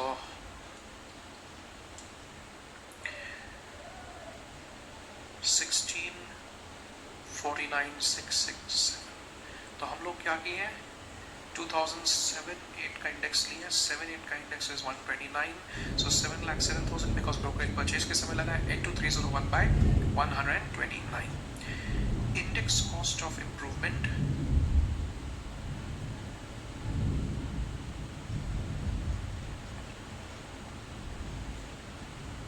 right।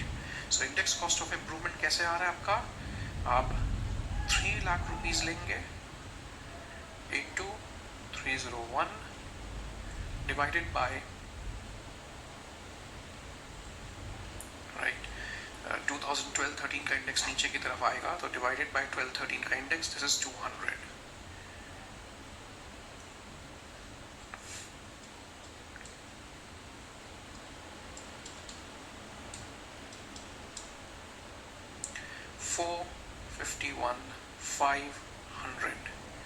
So ultimately it is 75,000 plus 1649,667 plus 451,500, so 2176,167, 2176,167. So we will have 53,23,833 is your long-term capital gains। 53,23,833 is your long-term capital gains। Discussion को आगे बढ़ा रहे हैं। मैं आप लोगों को रिक्वेस्ट करूंगा पेज 5.5 में नोट 1 और 2 रीड करिए। पेज 5.5 में नोट 1 और 2 रीड करिए। Please read this one.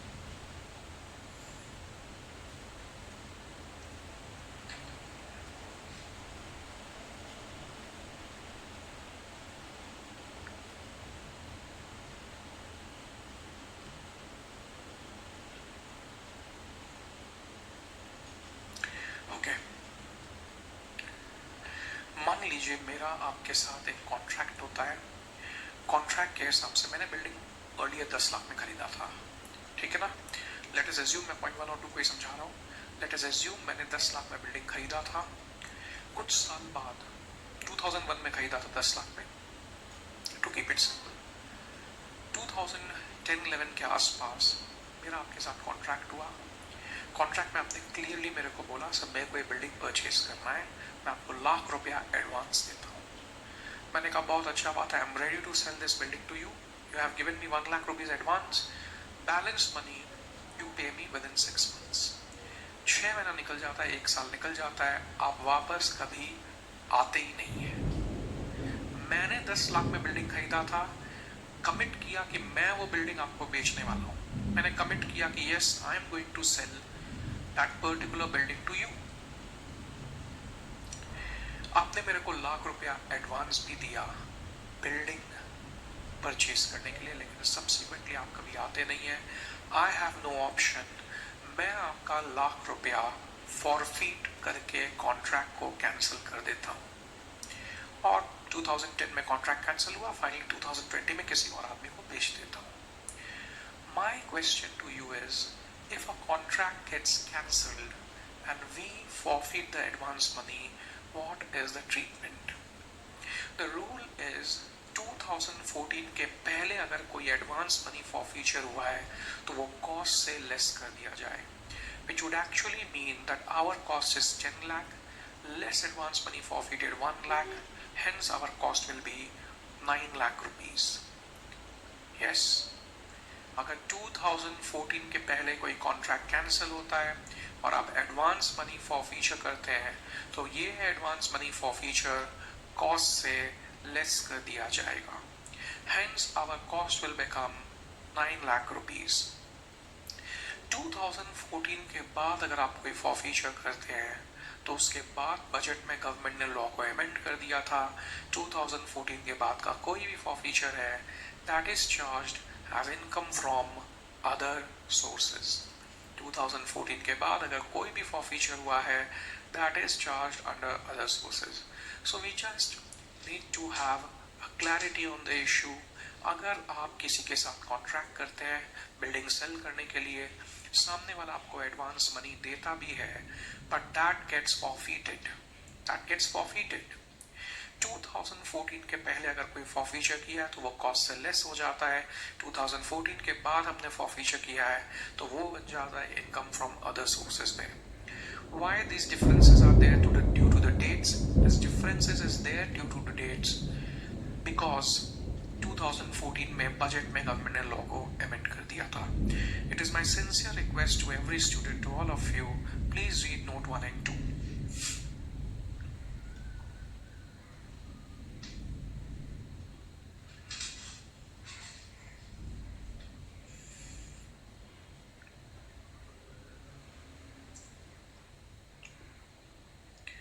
Note 1 and 2 बहुत अच्छे से रीड करिएगा। नोट 1 एंड 2 रीड करने के बाद क्वेश्चन नंबर 4 आप डेफिनेटली रीड कर रहे हैं। क्वेश्चन 4 हम लोग क्लास में साथ में सॉल्व करेंगे, फिर क्वेश्चन 5 आपको करना होगा, right. So please note 1 and 2 बहुत अच्छे से रीड करिए।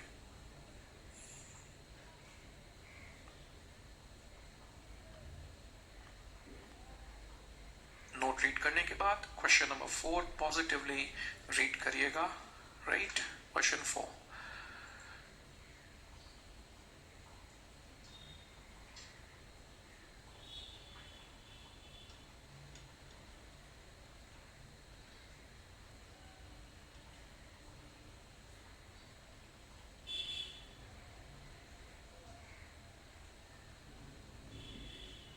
Take your time.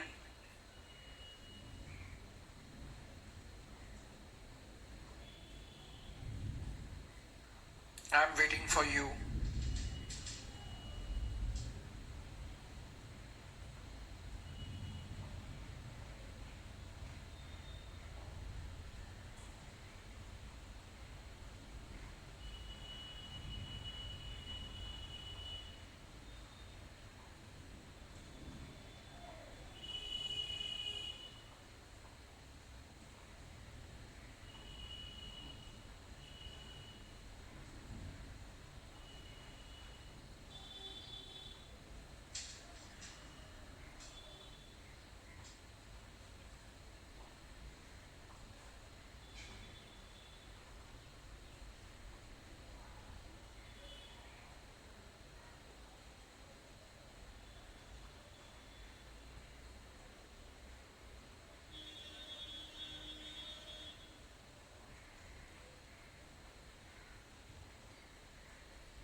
Okay, so what's your conclusion? So our conclusion is very clear.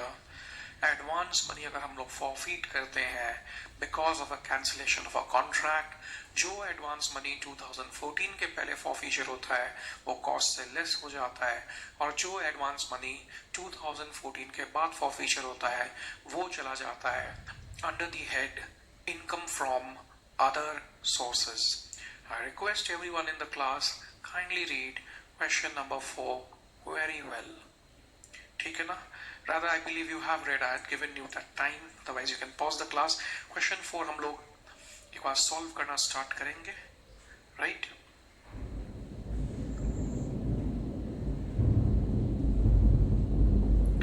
So, what is the period of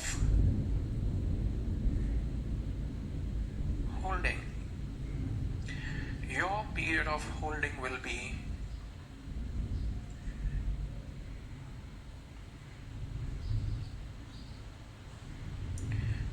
2002-3 to 2020-21. ठीक है ना? It's simple thing. आप रीड कर लिए होंगे. शुरू में 2002-3 में परचेज किया था, 2020-21 में इसने सेल किया है. So period of holding has to be 2002-3 to 2020-21. This is certainly a long term capital asset. This is certainly a long-term capital asset.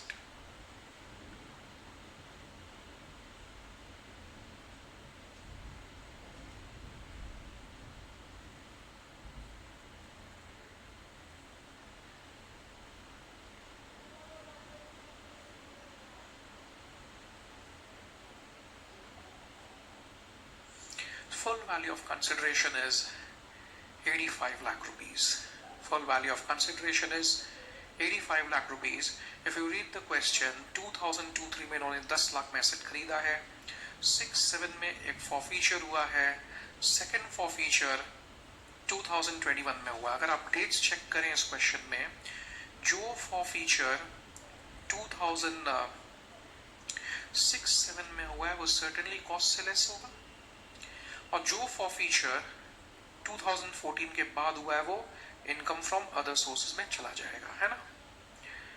सो कभी भी आप कॉन्ट्रैक्ट करते हैं that contract gets cancelled. So if there is a forfeiture 2014 के पहले होने से cost से लेस हो जाता है, 2014 के बाद होने से अदर सोर्सेज में जाता है. ठीक है?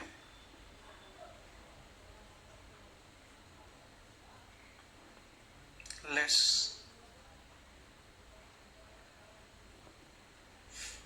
index cost of acquisition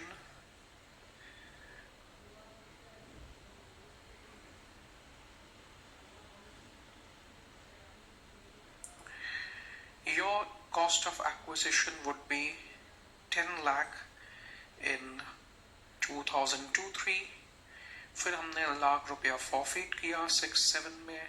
net cost का इंडेक्सेशन होगा, देखिए ईयर ऑफ परचेज है 2-3, ईयर ऑफ फॉरफिचर है 6-7, दोनों का इंडेक्स अलग अलग है, लेकिन लॉ में यही लिखा गया था कि नेट कॉस्ट का इंडेक्सेशन होगा। डेफिनेटली लॉजिकली ये इनकरेक्ट है कि आप नेट कॉस्ट का इंडेक्स करें, बिकॉज 2-3 का इंडेक्स अलग है, 6-7 का इंडेक्स अलग है। जब गवर्नमेंट ने देखा कि हाँ लॉ में लॉजिकली इट्स नॉट करेक्ट, तो 14 में लॉ को अमेंड कर दिया और बोला नहीं अब अदर सोर्सेज में डालेंगे आगे से। पीछे का आप कुछ नहीं कर सकते, पीछे में जो लॉ था वो लॉ था। Logically it may be incorrect because 2-3 का इंडेक्स अलग है, 6-7 का अलग है, लेकिन आप क्या करें, नेट कॉस्ट का सीधा इंडेक्सेशन कर रहे हैं। But that is how the law was framed, and even though logically is not correct, it has to be followed because that is how the law was drafted. So this is 2580 है ना। ये कैसे आ रहा है, year of sale by year of purchase. So long term capital gains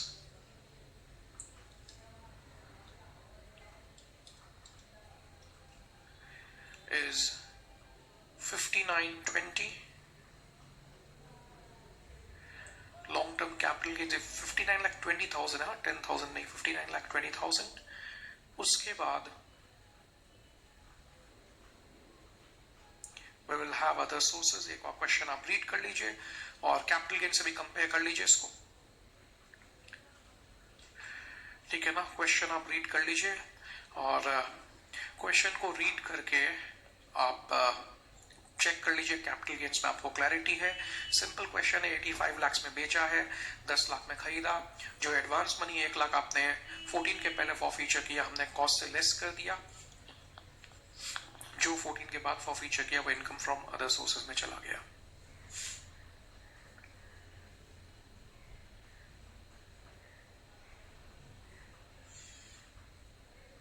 आपने ध्यान दिया कि there is an advance money forfeiture on or after 1/4/2014 in the current year,